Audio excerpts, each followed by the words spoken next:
Sans plus tarder, donc, je vous invite à l'ouvrir avec moi dans la première épître de Jean, chapitre 4. Jean, chapitre 4. On lira du verset 7 jusqu'au verset 10. Jean, première épître de Jean, chapitre 4, versets 7 à 10.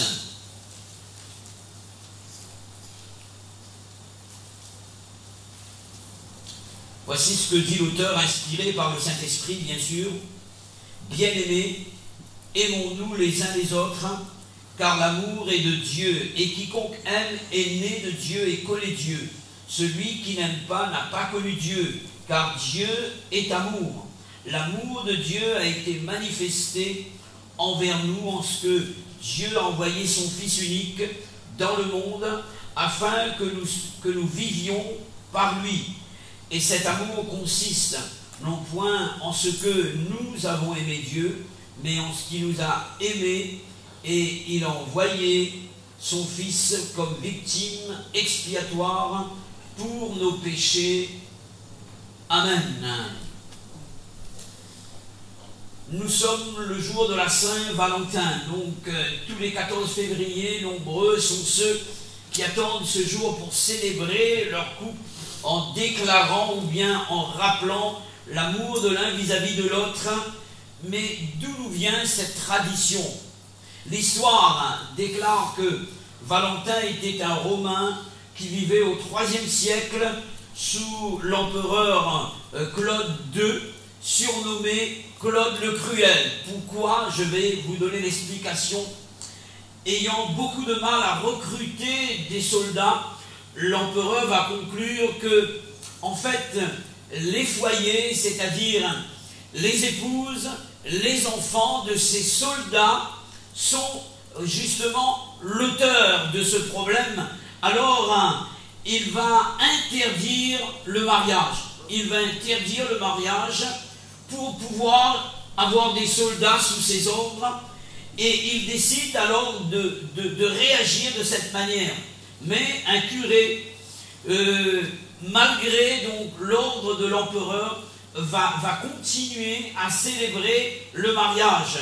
Ce curé s'appelait Valentin. Ayant eu la connaissance de la situation, l'empereur fit arrêter le prêtre et va le condamner à mort. En prison, Valentin rencontrera la fille de son gardien de prison. Et ensuite, l'histoire raconte que juste avant d'être décapité, Valentin va rendre la vue, c'est une histoire, d'accord, c'est une légende, va rendre la vue à sa bien-aimée en envoyant à cette personne un petit mot signé « Ton Valentin ». C'est une très belle histoire, mais ce n'est qu'une légende.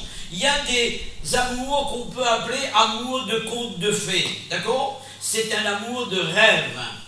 Mais ensuite, il faut comprendre que c'est au XIXe siècle que le phénomène va connaître un véritable essor avec la création de Valentin, c'est-à-dire des petits mots que les personnes amoureuses et aussi les bons amis s'envoyaient. Enfin, au XXe siècle, et moi, à mon époque, j'ai pas entendu parler de cela, moi. Donc, quand on me parle de Saint-Valentin, pour moi, c'est du grec, d'accord? Ok? Donc, au XXe siècle, Saint-Valentin va perdurer avec la confection des cartes de vœux et devient donc uniquement une fête pour les amoureux, entre guillemets. Aujourd'hui, cette fête, comme toutes les autres fêtes, est devenue une fête commerciale et on comprend que derrière cela, il y a l'argent. D'accord? Ce matin, j'aimerais vous parler de l'amour, justement. Cette introduction que j'ai utilisée, c'est en but de vous présenter le véritable amour. L'amour véritable. Il n'y a pas de commune mesure entre l'amour véritable et l'amour que prône le monde. L'amour véritable, c'est un amour qui est supérieur à l'amour humain. On peut avoir de bons sentiments à l'égard de quelqu'un, On peut avoir de bons gestes à l'égard de quelqu'un, mais il y a un amour qui est supérieur à l'amour sentimental, c'est l'amour divin. Et cette sorte d'amour nous permet d'aller au-delà de nos capacités, de nos possibilités humaines. Dans notre société, l'amour est présenté sur nos écrans de télévision, de cinéma, par l'intermédiaire des films sentimentaux, et même, voire même érotiques, parfois même pour aller plus loin, pour ne pas prononcer le mot. Vous comprenez pourquoi le mot amour, malheureusement dans ce monde, a perdu sa valeur originale par rapport à ce qu'on a dépeint comme amour maintenant dans notre société. Les personnes qu'on adulte, telles que les vedettes de la chanson ou bien les acteurs de cinéma, chantent l'amour, jouent dans des films d'amour, mais cependant ce sont des personnes qui se sont mariées en plusieurs fois et qui se sont divorcées, et ce sont ces personnes-là qui sont des exemples d'amour dans notre société. Ils changent de femme ou d'homme comme ils changent d'habit. Il y a quelqu'un qui aime en tout temps. Son amour, c'est un amour éternel. La Bible dit que cet amour qui vient d'en haut, dans le malheur, il aime, et dans le malheur, il se montre un frère. En fait, l'amour véritable ne se trouve qu'en Dieu et qu'en Dieu seul. Voici ce que nous avons lu dans 1 Jean, chapitre 4, verset 8, deuxième partie. Dieu est amour. Amen. L'auteur ne dit pas que Dieu aime, quoique nous savons que Dieu aime. Mais l'apôtre Jean ici déclare que Dieu est amour. Dieu n'aime pas seulement, dans le sens qu'il ne fait pas que pratiquer l'amour, mais Dieu est l'amour. Amen. Dieu est l'amour. L'amour est l'essence même de la personne de Dieu, c'est sa nature propre, c'est ce qui constitue sa vie même, c'est ce qui constitue sa personne d'une manière fondamentale. Dieu ne peut pas faire autre chose qu'aimer, parce que Dieu est amour. Amen. Parce que Dieu est amour. Maintenant, nous allons, d'après la parole de Dieu, voir ce que c'est que l'amour. L'amour, c'est l'essence de Dieu. Étant donné que Dieu est amour, cela signifie que si je rencontre Dieu, alors je rencontre l'amour. Vous êtes d'accord avec cela? Si je trouve Dieu, alors j'ai trouvé l'amour véritable. Si je connais Dieu, je connais l'amour. Si j'ai une relation avec Dieu, j'ai une relation avec l'amour. Alléluia. Si je reçois Dieu dans mon cœur, je reçois l'amour dans mon cœur. Et l'inverse est aussi valable. Si je n'ai pas rencontré Dieu, je n'ai pas rencontré l'amour. Peut-être que j'ai rencontré une religion, sans plus. Et j'aimerais vous dire qu'on peut rencontrer la religion, mission, salut et guérison, ou bien assemblée de Dieu, sans avoir rencontré Dieu.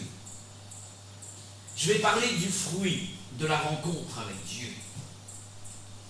Si je n'ai pas trouvé Dieu, je n'ai pas trouvé l'amour.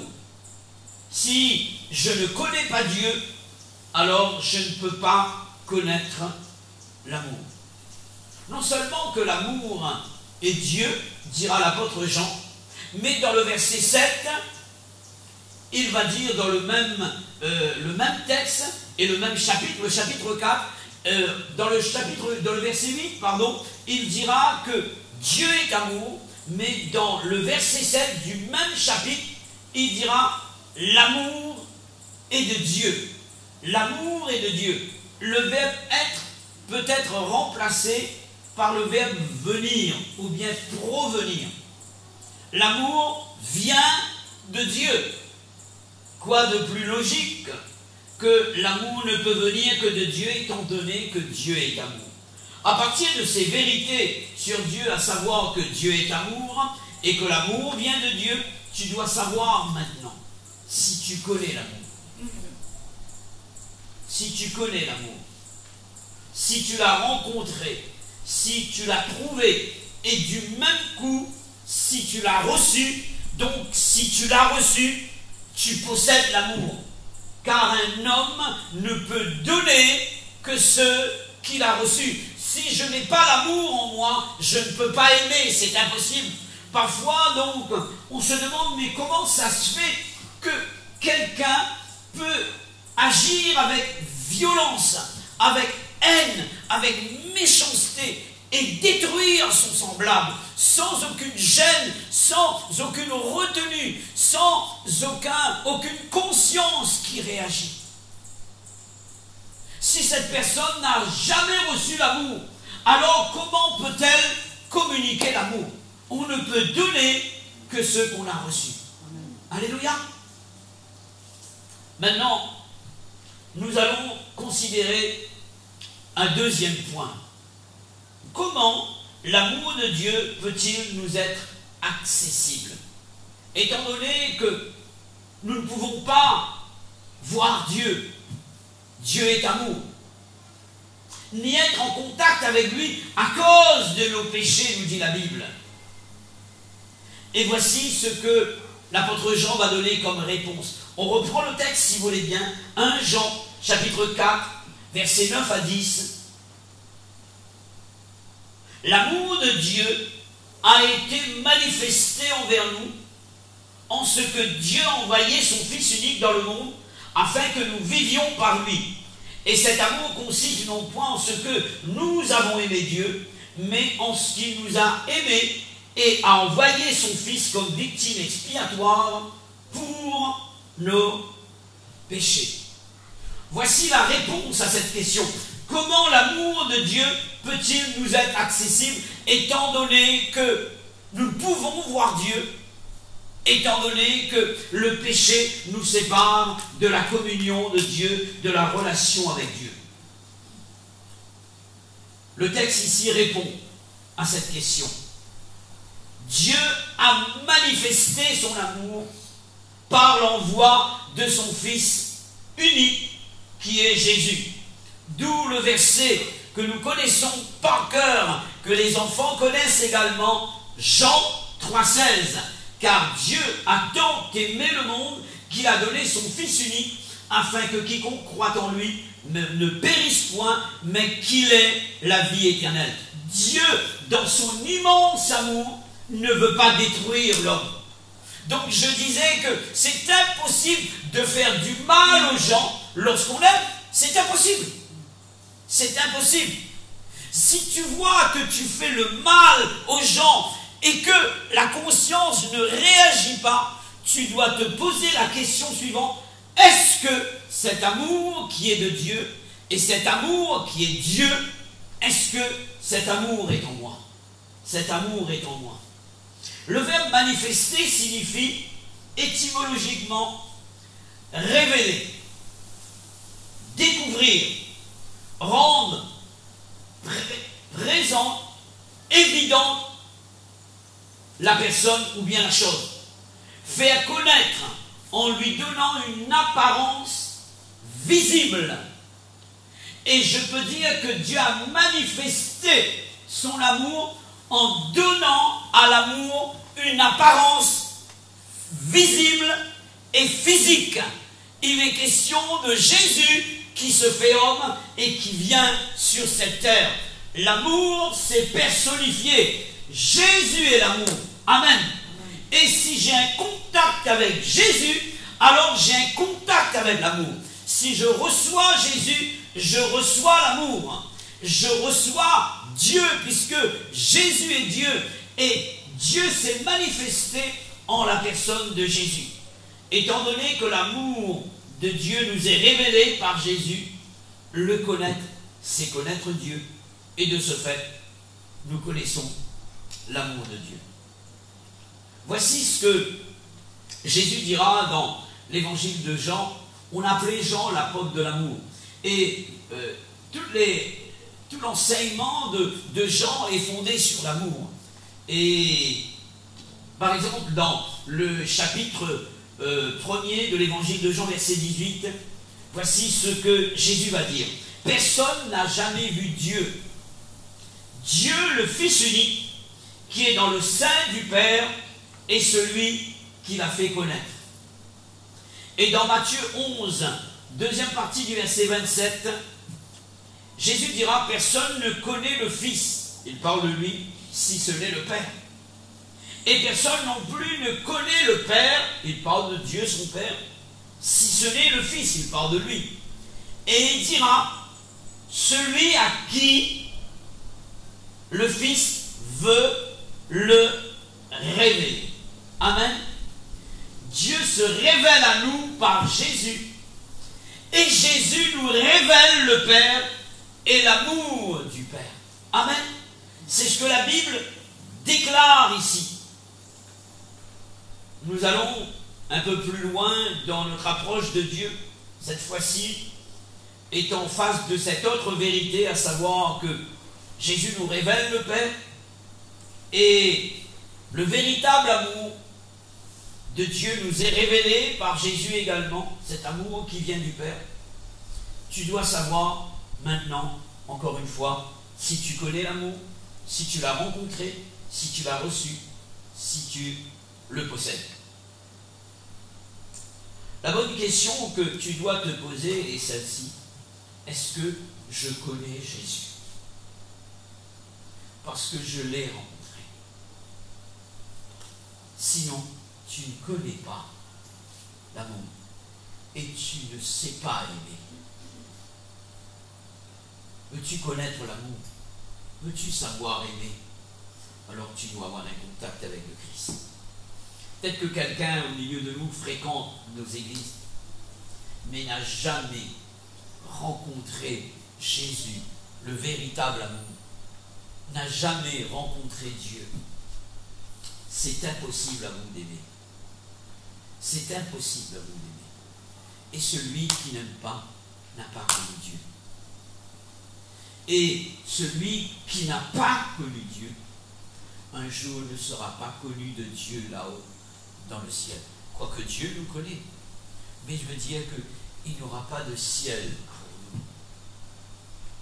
Le ciel est réservé à tous ceux qui ont rencontré Jésus et qui connaissent Dieu. J'aimerais me poser la question suivante avec vous. Comment savoir que je connais Dieu? Je peux déclarer que je connais Dieu. Je peux afficher ici, sur ma chemise blanche, avec une étiquette, donc chrétien, pentecôtiste, et mettre mon nom même et mon prénom. Je peux déclarer, et chrétien veut dire être comme Christ. Je peux écrire cela. Je peux avoir mon nom sur la liste des membres des assemblées de Dieu. Mais il y a des fruits qui témoignent de ma rencontre avec Dieu, de ma communion avec Dieu, de ma connaissance de Dieu. Et c'est simple. On va lire ensemble dans 1 Jean, chapitre 4, on reprend les versets 7 et 8. Ce n'est pas moi qui dois témoigner que je connais Dieu, mais ce sont les gens autour de moi. Alléluia! Ce sont les gens autour de moi. C'est les autres qui doivent dire si je suis un bon maçon. C'est les autres qui doivent dire si je suis un bon ébéniste. C'est les autres qui doivent dire si je suis un enfant de Dieu, si je connais Dieu. Voici ce qui est écrit ici, 1 Jean chapitre 4, versets 7 à 8. Bien-aimés, aimons-nous les uns les autres, car l'amour est de Dieu, et quiconque aime est né de Dieu, et connaît Dieu. Celui qui n'aime pas n'a pas connu Dieu, car Dieu est amour. Amen. L'apôtre Jean est clair ici. Il parle des preuves que les autres veulent voir et qui témoignent que je connais Dieu, que j'ai rencontré Dieu.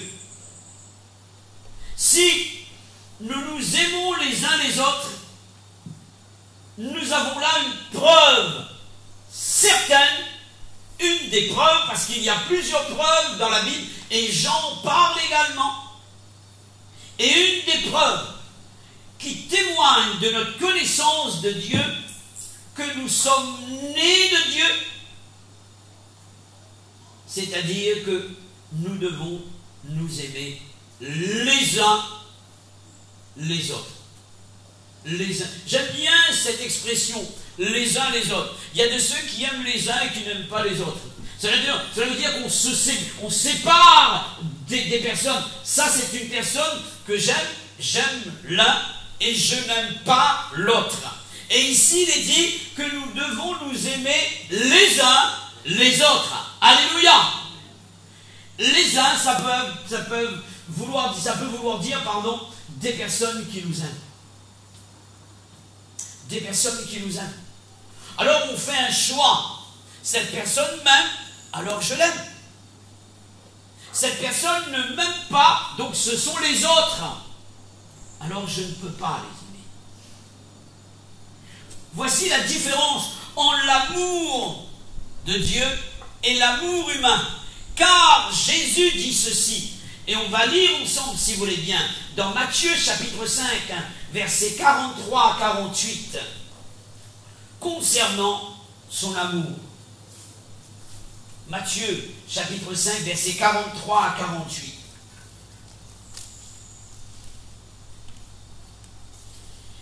Vous avez appris qu'il a été dit, tu aimeras ton prochain et tu haïras ton ennemi. Mais moi, je vous dis, aimez vos ennemis, bénissez ceux qui vous maudissent, faites du bien à ceux qui vous haïssent et priez pour ceux qui vous maltraitent, afin que vous soyez fils de votre Père qui est dans les cieux.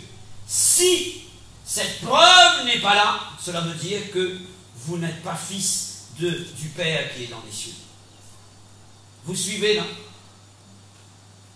Car il fait lever son soleil sur les méchants et sur les bons, il fait pleuvoir sur les justes et sur les injustes.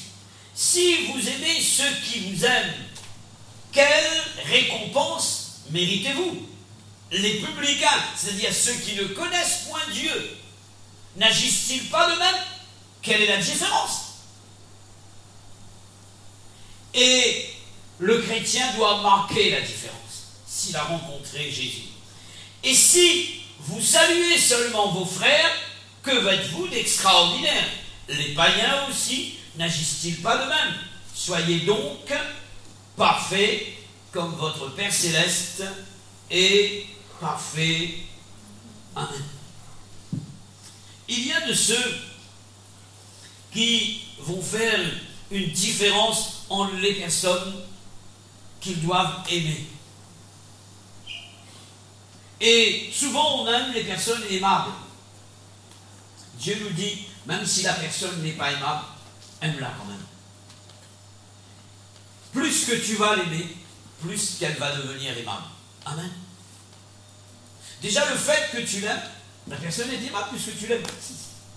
Et quand je regarde le texte de Jean, il est dit ceci, et nous avons pu lire ensemble au verset 7, 1 Jean 4. Il parle d'amour et il s'adresse aux chrétiens et il leur dit bien-aimés. Amen. Bien-aimés. Cela veut dire que vous êtes aimables. Même si les autres ne vous aiment pas, moi je vous aime. Amen. Là il est question d'un amour impartial. Ça c'est l'amour de Dieu. Si on n'a pas reçu Dieu, on ne peut pas aimer comme ça. C'est impossible. C'est impossible. Quelqu'un va me dire, mais cette personne m'a fait du mal. Tu ne sais pas comment cette personne me déteste. Si c'était possible à cette personne, là, elle me tue avec les yeux. Mais si c'était possible de prendre un fusil et de me descendre, cette personne le ferait. Dieu te dit ce matin, aime quand même cette personne. Parce que Dieu aime cette personne. Comment peux-tu ne pas aimer quelqu'un que Dieu aime? La Bible dit que Dieu a tant aimé tout le monde. Amen. Tout le monde. Et tu dois aimer tout le monde si tu dis avoir reçu Dieu. En fait, ce n'est pas quelque chose qu'on va faire naturellement, ça vient de Dieu. Ce n'est pas le produit de l'homme en tant qu'homme lui-même. Ce n'est pas le produit de mes sentiments, de ma nature adamique, c'est impossible. Ma nature adamique me pousse à haïr les personnes qui me haïssent, c'est impossible. Moi, donc, de par moi-même, en tant qu'homme irrégénéré, par exemple, je ne peux pas aimer la personne qui ne m'aime pas. C'est impossible. Mais parce que je ne peux pas faire, je demande à un spécialiste de le faire. Dieu est le spécialiste de l'amour. Alléluia. Et il doit aimer par moi si j'ai rencontré Dieu. Alléluia. Il me donne la capacité de le faire. Il me donne le pouvoir de le faire. Et s'il y avait besoin de se pardonner mutuellement par rapport au tort qu'on s'est fait les uns aux autres, Dieu nous appelle à le faire et il nous donne les capacités de le faire. Amen. Je sais de quoi je parle. Comment l'amour de Dieu peut-il nous être accessible? Il est question de Jésus, donc, qui nous a touchés et qui a changé nos cœurs. Et comment donc connaître si j'aime véritablement et que j'ai rencontré Jésus? C'est parce que les autres vont voir l'amour que j'ai pour eux. Ici, dans le texte que nous avons pu lire, versets 7 et 8, il est parlé de la personne qui aime, et il dit, cette personne, elle est née de Dieu. Elle est née de Dieu. Au préalable, il y a cette naissance de Dieu. Je dirais cette renaissance, ou bien cette nouvelle naissance. Et je suis né de mes parents, d'accord? Et pareil pour vous. Et vous connaissez votre date de naissance, d'accord? Donc, vous êtes né de vos parents. Et vous devez savoir, nous le savons, que nos parents sont nés, et nos grands-parents, nos arrière-grands-pères et grand-mères, etc., viennent d'Adam. D'accord? Et Adam a péché contre Dieu, et il a reçu le gène du péché. Donc il a transmis à toute la race humaine ce gène que les péchés. Et de par ma nature adamique, je ne peux pas aimer comme Dieu veut. C'est impossible. C'est impossible. Alors, Dieu propose quelque chose. Il propose une nouvelle naissance. Et cette nouvelle naissance, nous la recevons. Ici, il est parlé être né de Dieu. Je dois renaître. Je dois vivre une nouvelle naissance. Et c'est ça, connaître Dieu. Parfois, je parle avec certaines personnes, et certaines personnes parlent comme des personnes religieuses. Et parfois, je me demande, est-ce qu'il y a eu une régénération intérieure? Je ne peux pas vivre comme Christ si je n'ai pas sa vie. Vous comprenez? Un chien ne peut pas vivre comme un chien s'il n'a pas, excusez-moi, la vie de chien. Il ne peut pas... vous comprenez? Il faut qu'il hérite de cette vie-là. Et je ne peux pas vivre comme un chien ou comme un chat parce que je n'ai pas reçu la vie du chien, j'ai reçu la vie de l'être humain. D'accord? Je vis comme un être humain. C'est ma nature. Et c'est mon gène. Et ça doit être comme cela. Si je n'ai pas reçu le gène de Dieu, la vie de Dieu, si je ne suis pas né de Dieu, je ne peux pas vivre comme lui. C'est impossible. Je ferai un effort. Mais tôt ou tard, ma véritable identité va surgir. Et il suffit qu'on me marche dessus pour que ma vieille nature revienne. C'est pourquoi je dois entretenir, si j'ai reçu la vie de Dieu, cette vie, cette communion avec Dieu, de façon que la nature de Dieu émerge, submerge même, et se manifeste à travers ma vie. Pour pouvoir hériter de cette nature divine, qui est l'amour, je dois renaître ou être régénéré. Amen. S'il n'y a pas cette œuvre accomplie par nous, c'est impossible. Et cette œuvre-là est accomplie par la parole et par l'Esprit. Amen. Par l'Esprit Saint. Il y a une œuvre régénératrice.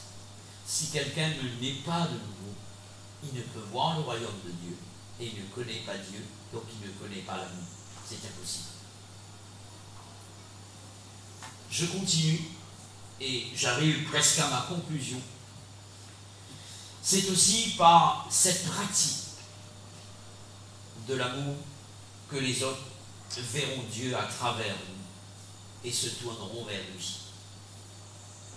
Se tourneront vers lui. C'est ce que Jésus a pu dire à ses disciples. Dans Jean chapitre 13, verset 34, je lis pour vous. Jésus dit ceci. Jean 13, verset 34.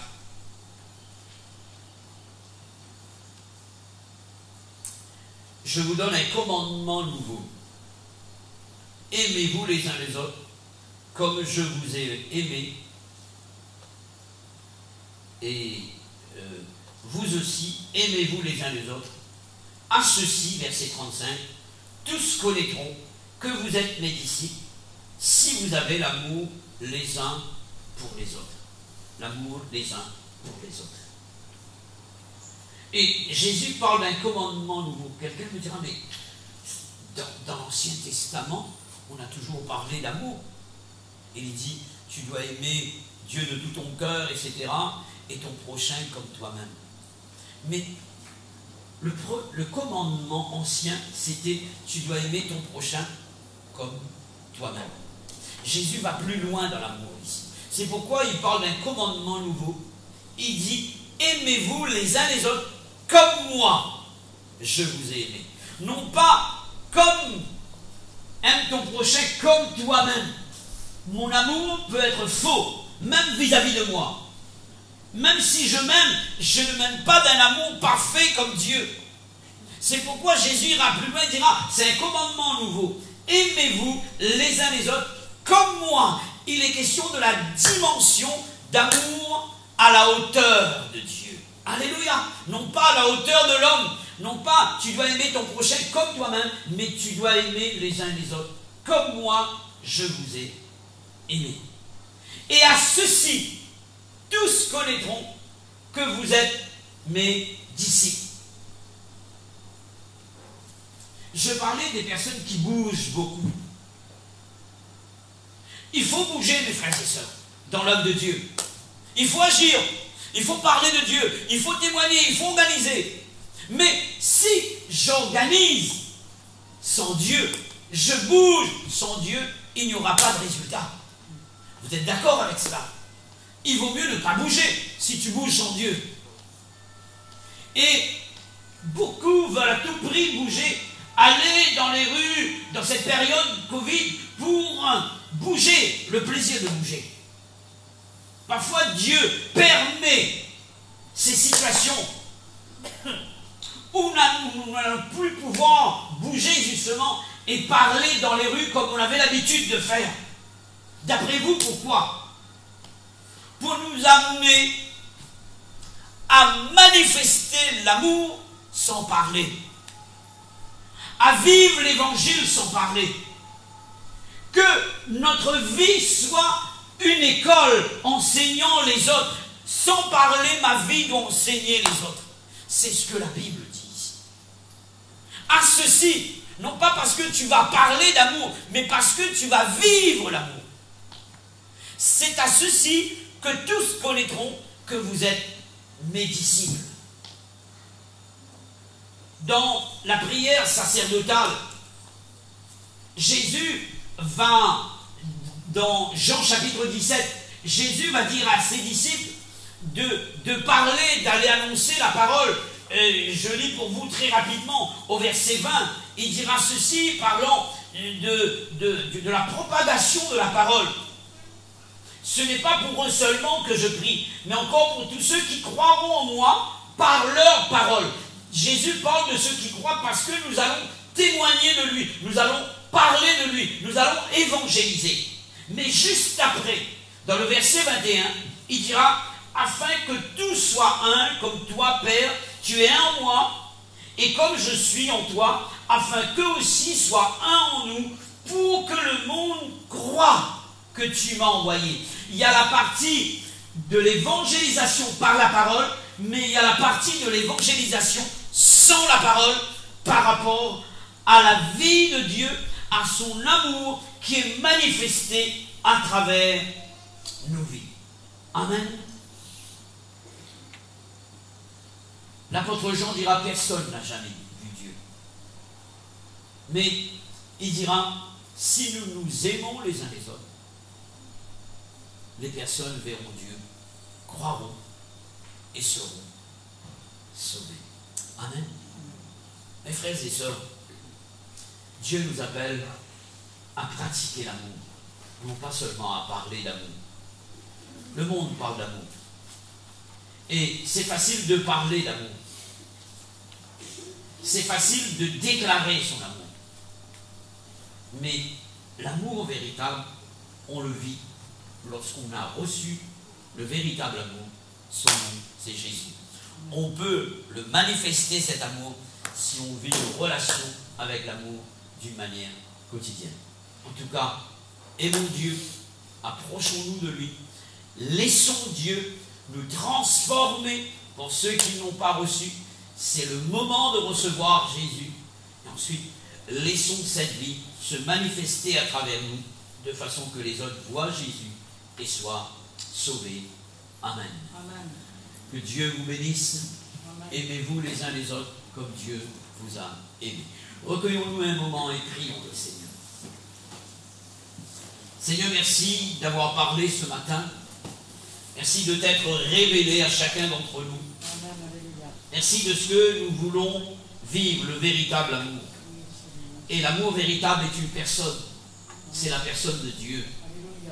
Nous ne voulons pas nous bercer d'illusions par ces propositions que nous laisse le monde. Donne-nous à réaliser que sans Dieu, il est impossible d'aimer. Et nous voulons, Seigneur, voir l'amour de Dieu se répandre autour de nous et dans cette société qui a besoin de Dieu. Donne-nous, Seigneur, à parler de Dieu, mais donne-nous à vivre Dieu. Merci de bénir l'Église et de la rendre belle. Chaque jour, par l'Esprit et par la parole, tu transformes la vie de chacun d'entre nous. Et à cause de cette transformation, les autres verront Jésus et s'attacheront à lui. Seigneur, je bénis ton nom et je te rends grâce pour tout ce que tu fais. À toi la gloire, notre Père, au nom de Jésus. Amen.